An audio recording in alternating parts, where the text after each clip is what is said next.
Marami ang mga tao na nag-iisip na napakasarap siguro ng buhay kapag isa kang celebrity o showbiz icon na iniidolo nga ng napakaraming mga tao.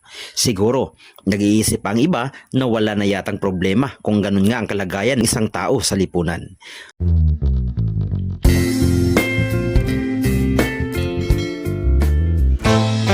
Sa muli isang mapagpalang araw mga kalpanalo, mega love shoutout po sa inyong lahat dyan. I fought hard and still fighting up until now. Ito nga ang naging pahayag ng dating koronadang pageant title holder ng Miss Universe Philippines 2020 at isang mahusay na model, host, actress, komedyan at entrepreneur na si Miss Rabia Oxenia Mateo. Isiniwalat nga ng kapuso actress beauty queen na hindi maayos ang lagay ng kanyang mental health. Sa isang Facebook post ay ibinahagi ng dalaga na nagkaroon siya ng depression at anxious distress. I was diagnosed with depression and anxious distress. I had my several rounds of medication, saad ni Rabia. Pagpapatuloy pa niya, I left the country for 3 months so I won't get triggered by people who have no idea what I've been going through.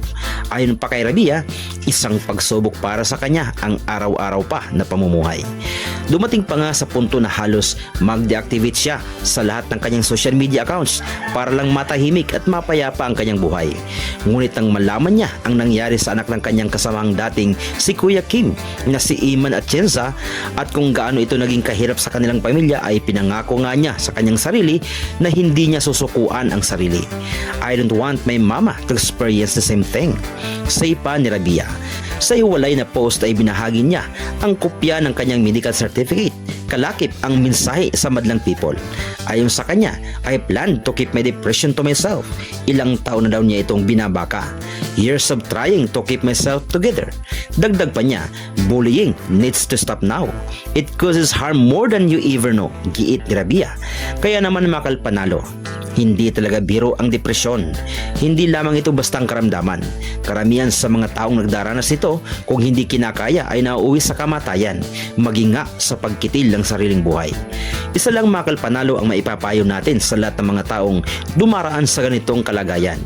Ang kailangan lang po ay patatagin natin ang kaugnayan natin sa Diyos. Laging manalangin at huwag mabahala sa mga bagay dito sa mundo na alam nating pagdating ng takdang oras ay iiwan din lang naman natin. Ika nga, di mo madadala yan sa libingan.